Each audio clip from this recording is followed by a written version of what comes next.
গর্ভবতী অবস্থায় রমজানে রোজা রাখা কি নিরাপদ? অনাগত সন্তানের ক্ষতি হবে না তো? এই পবিত্র মাসে কি একজন গর্ভবতী মা রোজা রাখার চেষ্টা করবেন, নাকি শরীয়তে তাকে বিশেষ ছাড় দিয়েছে?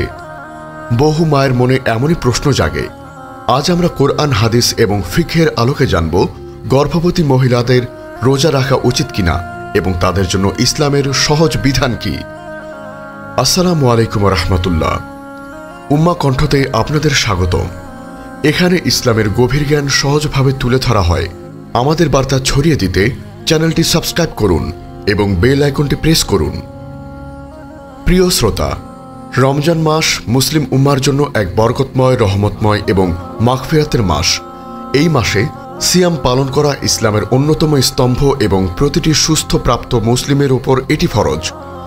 আল্লাহ তাআলা পবিত্র কোরআনে বলেন, হে ঈমানদারগণ, তোমাদের উপর রোজা ফরজ করা হয়েছে যেমন তোমাদের পূর্ববর্তীদের উপর ফরজ করা হয়েছিল, যাতে তোমরা মুত্তাকি হতে পারো। সূরা বাকারা আয়াত 183। তবে ইসলাম মানুষের জন্য সহজতা নিয়ে এসেছে। এটি মানুষের সামর্থ্যের বাইরে কোনো কিছু চাপিয়ে দেয় না, বরং বিশেষ পরিস্থিতিতে ছাড়ের বিধান রেখেছে। অসুস্থতা, সফর এবং নির্দিষ্ট কিছু দৈহিক অবস্থা যেমন গর্ভধারণ ও দুগ্ধদান, এগুলো সেই বিশেষ পরিস্থিতির অন্তর্ভুক্ত। আজ আমরা আলোচনা করব গর্ভবতী মহিলাদের কি রোজা রাখা উচিত। এই সংবেদনশীল বিষয়টি নিয়ে শরীয়তের সুস্পষ্ট বিধানগুলো আমরা কোরআন, হাদিস এবং ফিকহের আলোকে তুলে ধরব, যাতে আমাদের মায়েদের সিদ্ধান্ত নিতে সুবিধা হয়। আপনার ঈমানী জীবনকে আরও সমৃদ্ধ করতে আধ্যাত্মিক জ্ঞান ও অনুপ্রেরণার এক অসাধারণ ভাণ্ডার পেতে আজই ভিজিট করুন আমাদের ওয়েবসাইট www.ummakontho.com। ইসলামে গর্ভবতী ও দুগ্ধ দানকারী মহিলাদের জন্য রোজা না রাখার অনুমতি দেওয়া হয়েছে। এটি আল্লাহর পক্ষ থেকে এক বিশেষ রহমত এবং সহজতা। এর কারণ হল, রোজা রাখলে যদি মা বা গর্ভস্থ শিশুর স্বাস্থ্যের উপর বিরূপ প্রভাব পড়ার আশঙ্কা থাকে, তাহলে তাদের রোজা থেকে বিরত থাকার অনুমতি আছে। আল্লাহ তাআলা পবিত্র কোরআনে বলেন, তবে তোমাদের মধ্যে যে অসুস্থ হবে অথবা সফরে থাকবে, সে অন্য দিনগুলোতে সংখ্যা পূরণ করে নেবে। সূরা বাকারা আয়াত 184। যদিও এই আয়াতটি সরাসরি গর্ভবতী মহিলাদের উল্লেখ করে না, তবে অধিকাংশ ফকিহগণ এটিকে সাধারণ অসুস্থতার হুকুমের সাথে সাদৃশ্যপূর্ণ করেছেন, যেখানে রোজা রাখলে শারীরিক ক্ষতির আশঙ্কা থাকে। রাসূল সাল্লাল্লাহু আলাইহি ওয়াসাল্লামের হাদিসে এই ছাড়ের বিষয়টি আরও স্পষ্টভাবে বর্ণিত হয়েছে। হযরত আনাস ইবনে মালিক আল কাবি রাদিয়াল্লাহু আনহু থেকে বর্ণিত, রাসূল সাল্লাল্লাহু আলাইহি ওয়াসাল্লাম বলেছেন, আল্লাহ তাআলা মুসাফিরদের উপর থেকে নামাজের অর্ধেক অংশ এবং রোজা উঠিয়ে নিয়েছেন, আর গর্ভবতী ও দুগ্ধ দানকারী নারীর উপর থেকে রোজা উঠিয়ে নিয়েছেন। সুনানে আবু দাউদ হাদিস 2408, সুনানে তিরমিজি হাদিস 715, সুনানে নাসাই হাদিস 2277 এবং ইবনে মাজাহ হাদিস 1667। এই হাদিসগুলো গর্ভবতী ও দুগ্ধ দানকারী মহিলাদের জন্য রোজা থেকে ছাড়ের মৌলিক দলিল। কখন একজন গর্ভবতী মহিলার রোজা ভাঙতে পারবেন বা না রাখতে পারবেন? একজন গর্ভবতী মহিলা তখনই রোজা না রাখার অনুমতি পাবেন যখন তার রোজা রাখার কারণে কোনো ক্ষতির আশঙ্কা তৈরি হয়। এই আশঙ্কা কয়েক ধরনের হতে পারে। 1. নিজের ক্ষতির আশঙ্কা। যদি গর্ভবতী মহিলা রোজা রাখলে নিজের স্বাস্থ্যের গুরুতর ক্ষতির আশঙ্কা করেন, যেমন মাত্রাতিরিক্ত দুর্বলতা, মাথা ঘোরা, বমি বমি ভাব, পানি শূন্যতা অর্থাৎ ডিহাইড্রেশন, রক্তচাপ কমে যাওয়া, অজ্ঞান হয়ে যাওয়া বা অন্য কোনো শারীরিক জটিলতা বেড়ে যাওয়ার ভয়। আল্লাহ তাআলা বলেন, আর তোমরা নিজ হাতে নিজেদেরকে ধ্বংসের মুখে ঠেলে দিও না। সূরা বাকারা আয়াত 195। নিজের স্বাস্থ্যের গুরুতর ক্ষতির আশঙ্কা থাকলে রোজা রাখা আত্মহত্যার নামান্তর হতে পারে, যা ইসলামে পুরোপুরি নিষিদ্ধ। 2. গর্ভস্থ শিশুর ক্ষতির আশঙ্কা। যদি রোজা রাখলে গর্ভস্থ শিশুর স্বাস্থ্য ঝুঁকির মুখে পড়ে, যেমন শিশুর পর্যাপ্ত পুষ্টি না পাওয়া, বুদ্ধি ব্যাহত হওয়া বা অন্য কোনো জন্মগত জটিলতা তৈরি হওয়ার ভয়। রাসূল সাল্লাল্লাহু আলাইহি ওয়াসাল্লাম বলেছেন, তোমাদের সন্তানদের ক্ষতি করো না। সহিহ বুখারীর একটি বর্ণনার ইঙ্গিত।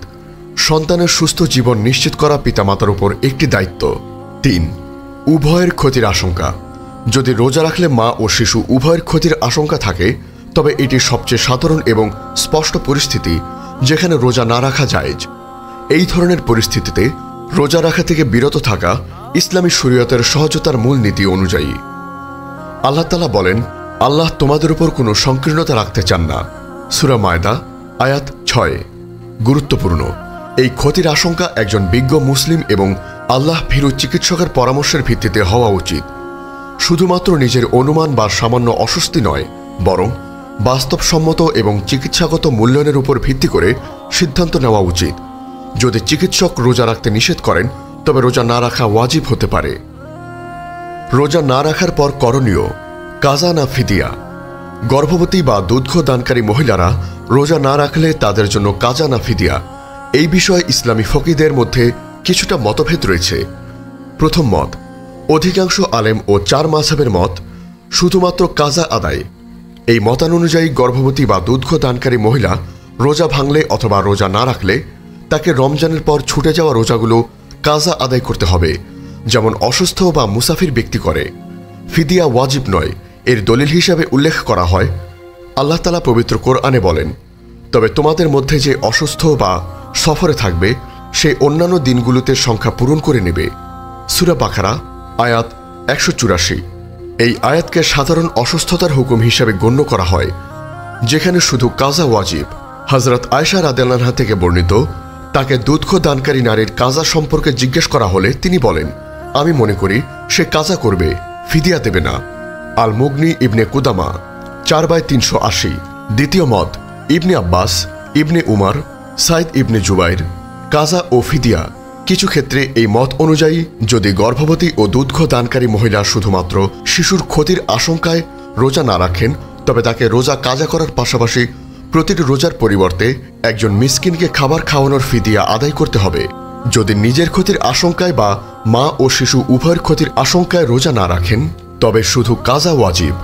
এই মতের দলিল হিসাবে হযরত ইবনে আব্বাস রাদিয়াল্লাহু আনহুর একটি উক্তি উল্লেখ করা হয়, গর্ভবতী ও দুগ্ধ দানকারী নারীর জন্য রোজা রাখা কঠিন হলে তারা রোজা ভেঙে ফেলবে এবং কাজা করবে না, বরং প্রতিটি দিনের পরিবর্তে একজন মিসকিনকে খাওয়াবে। সুনানে আবু দাউদ হাদিস 2318। যদিও এর সনদ নিয়ে মতভেদ আছে, এই মতকে সমর্থনকারীরা সূরা বাকারার আয়াত 184 একটি ব্যাখ্যাকে দলিল হিসেবে গ্রহণ করেন, যেখানে বলা হয়েছে, আর যারা রোজা রাখতে অক্ষম তাদের কর্তব্য হলো ফিদিয়া দেওয়া, একজন মিসকিনকে খাবার খাওয়ানো। সূরা বাকারার আয়াত 184। তারা বলেন যে গর্ভবতী ও দুগ্ধ দানকারী নারী বিশেষ অর্থে রোজা রাখতে অক্ষমদের অন্তর্ভুক্ত। প্রচলিত এবং শক্তিশালী মত, অধিকাংশ উলামা ও 4 মাযহাবের হানাফি, মালিকি, শাফি, হাম্বলি শক্তিশালী মত হল, গর্ভবতী ও দুগ্ধ দানকারী মহিলা যদি রোজা না রাখেন, তবে পরবর্তীতে তাদের শুধুমাত্র কাজা আদায় করতে হবে। ফিদিয়া আদায় করা তাদের জন্য ওয়াজিব নয়, যদিও তারা নফল হিসেবে তা দান করতে পারেন। এটি শরীয়তের সহজতা ও মূলনীতিকে বেশি ধারণ করে। করণীয়, সুতরাং একজন গর্ভবতী মহিলা যদি রোজা রাখতে গিয়ে নিজের বা সন্তানের ক্ষতির আশঙ্কা করেন, তবে তিনি রোজা ভাঙতে বা না রাখতে পারবেন। পরবর্তীতে যখন তিনি সুস্থ হবেন এবং গর্ভধারণ ও দুগ্ধ দানের চাপ থেকে মুক্ত হবেন, তখন ছুটে যাওয়া রোজাগুলো কাজা আদায় করে নেবেন। এটি অধিকাংশ আলেমের মত এবং সহজতার বিধান। বাস্তবসম্মত পরামর্শ। 1. চিকিৎসকের পরামর্শ। রোজা রাখার আগে অবশ্যই অভিজ্ঞ চিকিৎসকের সাথে পরামর্শ করুন। নিয়মিত চেকআপ এবং চিকিৎসকের নির্দেশনা মেনে চলুন। চিকিৎসক যদি রোজা না রাখার পরামর্শ দেন, তবে তা মানা উচিত। 2. নিজের শরীরের প্রতি সজাগ থাকা। রোজা রাখা অবস্থায় নিজের শরীরের কোনো অস্বাভাবিক লক্ষণ, যেমন তীব্র দুর্বলতা, মাথা ঘোরানো, বমি বমি ভাব, পানির শূন্যতার লক্ষণ, এসব দেখা দিলে দ্রুত রোজা ভেঙে দিন এবং পর্যাপ্ত বিশ্রাম ও খাবার গ্রহণ করুন। 3. সুষম খাদ্য গ্রহণ করুন। যদি রোজা রাখেন, তবে সাহারি ও ইফতারে অবশ্যই সুষম, পুষ্টিকর এবং সহজে হজমযোগ্য খাবার গ্রহণ করুন। পর্যাপ্ত পানি পান নিশ্চিত করুন। 4. আল্লাহর উপর ভরসা। মনে রাখবেন, আল্লাহ তাআলা মানুষের সামর্থ্যের বাইরে কোনো কিছু চাপান না। তিনি মানুষের জন্য সহজতা চান। রোজা রাখতে না পারার কারণে কোনো অপরাধ বোধে ভোগা উচিত নয়, বরং আল্লাহর দেয়া ছাড়কে কৃতজ্ঞতার সাথে গ্রহণ করা উচিত এবং পরবর্তীতে কাজা আদায়ের নিয়ত রাখা উচিত। আল্লাহ তাআলা পবিত্র কোরআনে বলেন, আল্লাহ তোমাদের জন্য সহজতা চান এবং তোমাদের জন্য কঠিনতা চান না। সূরা বাকারা আয়াত 185। গর্ভবতী মহিলাদের জন্য রমজান মাস এক বিশেষ সময়, যেখানে তাদের শারীরিক ও আধ্যাত্মিক উভয় স্বাস্থ্যের প্রতি খেয়াল রাখা জরুরি। শরীয়ত এই ক্ষেত্রে যে সহজতা প্রদান করেছে তা গ্রহণ করা আল্লাহর একটি অনুগ্রহ। আল্লাহ তাআলা আমাদের সকলকে রমজানের সকল বরকত ও ফজিলত পুরোপুরিভাবে হাসিল করার তৌফিক দান করুন এবং আমাদেরকে তার আদেশ পালনে দৃঢ়তা দান করুন। আল্লাহুম্মা আমিন। আমাদের এই মহৎ বার্তা ছড়িয়ে দিতে উম্মাহ কণ্ঠ চ্যানেলটি সাবস্ক্রাইব করুন এবং বেল আইকনটি প্রেস করুন। ফেসবুক পেজ ফলো করে উম্মাহ কণ্ঠ পরিবারের অংশ হন। আর ইসলামিক ব্লগ ও রিসোর্স পেতে আজই ভিজিট করুন আমাদের ওয়েবসাইট www.ummahkontho.com।